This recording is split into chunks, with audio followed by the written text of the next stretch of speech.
Yeah, so we said in this video we're going to start looking at ridge regression. Yeah, it's going to be the high levels. In the next video we're going to look at an example that will hopefully solidify the important concepts here. Ridge regression, and later on we are going to see other forms, but for now let's just look at the high levels of what ridge regression is. Recall that when we're doing ordinary least squares, right, we wanted to minimize something called RSS, and this was defined as summation of I up from 1 up to n observations that we have, and for each observation it was the actual minus the predicted, and this can be rewritten as the actual minus beta naught minus summation of j. We are now using j equal to 1 up to p predictors of b j x I j. So I've just rewritten my predictor part, my predicted part, my y I hat part. That's what I've just rewritten here in this format. I've just rewritten it in this format. So this was what we do with our least squares, right? With our least squares, that's what we used to do. But now in ridge regression it is very similar, but the coefficients are estimated by minimizing something that is slightly different. So we are going to estimate the ridge regression coefficients, and I'm going to write them as b with an r here. With an r, meaning what? The estimated for ridge regression. Otherwise these ones here would just be beta estimated, like that, like we always used to do, right? Here, and the r will just denote ridge regression estimate. They're going to be estimated using something. We are going to minimize this. This is the function now we are going to minimize.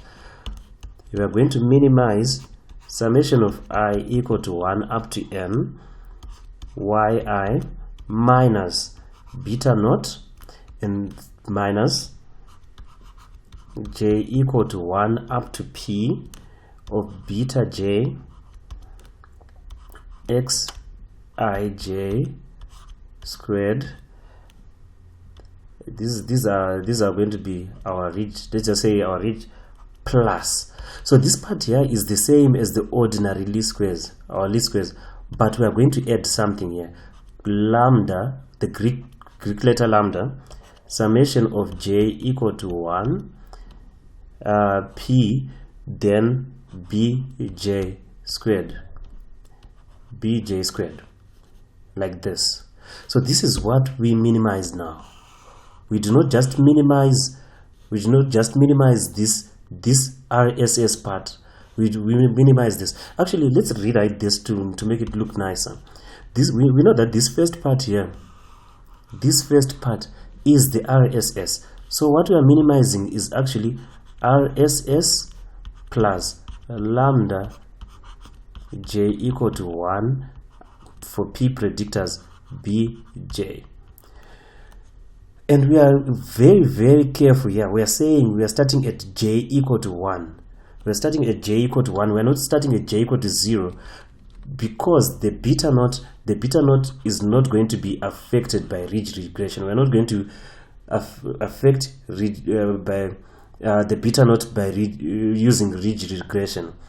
What do we mean by affecting? So this lambda that you see here, it is called the tuning parameter. It is known as the tuning parameter. And ridge regression, it looks for coefficients that fit the data well by making the RSS small, right? This means fit data well, cool, we are happy. If we fit data well by making this small, cool. But also we want this second term to be small, because we are minimizing. When we are minimizing, we minimize the RSS part. What does it mean to minimize the RSS part? We need to fit the data well. Our RSS has to be small, cool. But what about this part here? Because we are minimizing the whole thing, right? For this whole part to be minimized, This lambda is a constant that we choose. The tuning parameter, we choose this, so it's a constant. You cannot do anything about it. What that means is we want these beta j's to be very, very small. You want the beta j's to be small. And for beta j to be small, it means they need to shrink towards 0. They need to shrink towards 0. So let me say that again.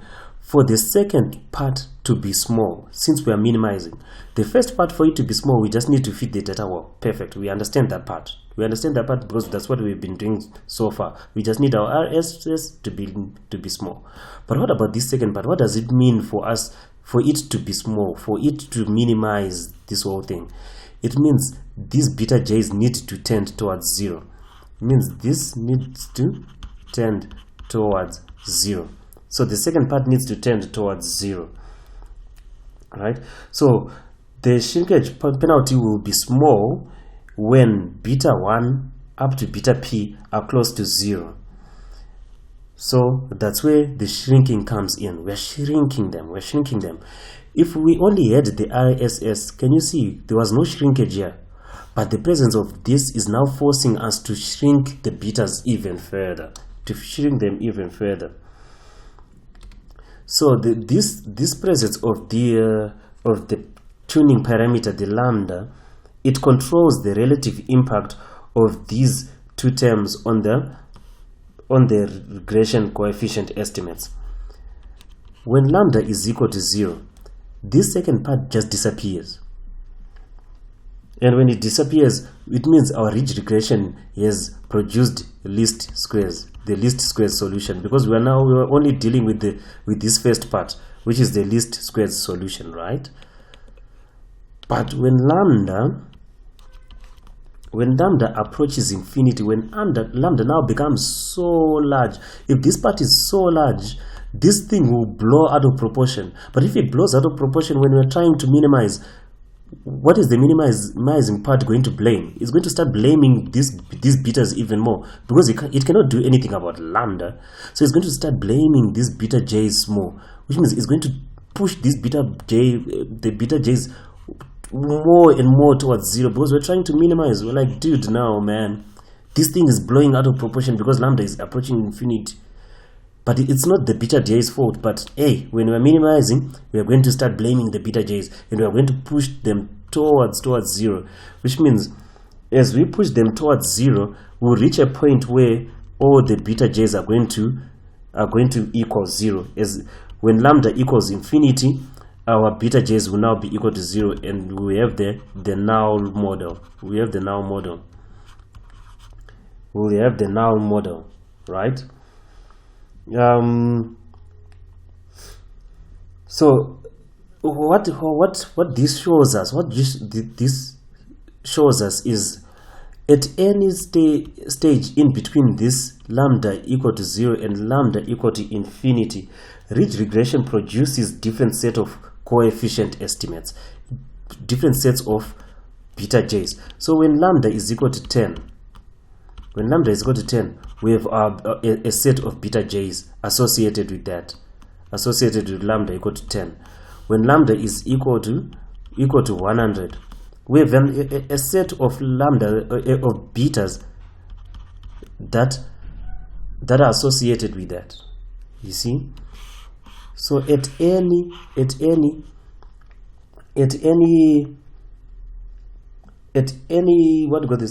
value of lambda, we have a different set of coefficient estimates, right? And this is different from least squares. Least squares didn't have that. Least squares didn't have this special character. So least squares was optimal. It was optimal, and it gave you the same set of beta j's. But the beta j's now depend on the lambda that we use, right? So what that also means is, it is very critical for us to choose the right lambda that will give us the best solution, the best beta j's, right? If we choose the wrong lambda, we might end up shrinking all of them to 0. If there was a number called infinity, if we had chosen infinity, maybe our beta j's would have now become 0 and would have had the null model. failure, right? So it is very critical for us to choose the right lambda. And we are going to discuss how this will be done later. We'll discuss methods of how to do it. We can use cross-validation. We can use cross-validation to check, because we can say, oh yeah, we have our lambdas up to, let's say, 1000, and we apply cross-validation. Lambda equal to 10, let's get the betas. When you get the betas, test them. Lambda equal to 100, test the betas, produce the betas and test them using cross-validation. And then when we use cross-validation, we will be like, the lambda that produced the least test error, when you compare these betas that are coming from these different sets, maybe it was lambda equal to 500, and then that's the lambda that would then stick into our model. That's the lambda that will stick into our model. We're using cross-validation. We'll do that a bit later. So it's also very important for us to note that here, beta naught is not affected by this lambda. Beta naught is not affected by this lambda. We started at j equal to 1. The reason why it's not affected, because beta naught, if you recall in our least squares videos, beta naught is just the mean. This is just the mean of the mean of the response, or the mean of y. It's just the mean of y when we do not have any observations, when we don't have any, not like observations, when you do not, when our x, let's say when our xi1 is equal to our xi2, which is equal to xip, or in our case xi, if we're just doing three parameters, then when all of these are zero, the mean of the y is just equal to our beta naught. I think you remember from our least squares videos when we started there. So if all our columns, if all our columns are have been centered, we have centered them with a mean of 0.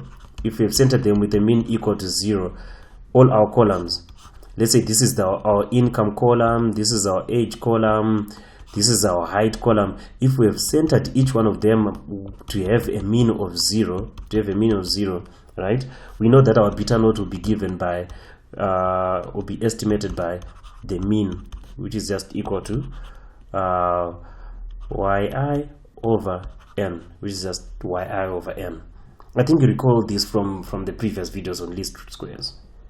So these are the basics of ridge regression. Ridge regression, we now minimize this special function. This is the function that we now minimize, right? That's the function that we now minimize, and we have added this tuning parameter. We've added this tuning parameter, and we minimize beta j squared. That's what we are doing now, beta j squared. That's ridge regression. That is ridge regression.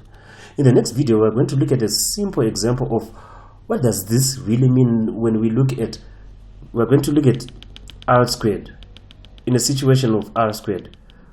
How is it different from least squares, and how does it improve on least squares? So stay tuned for that.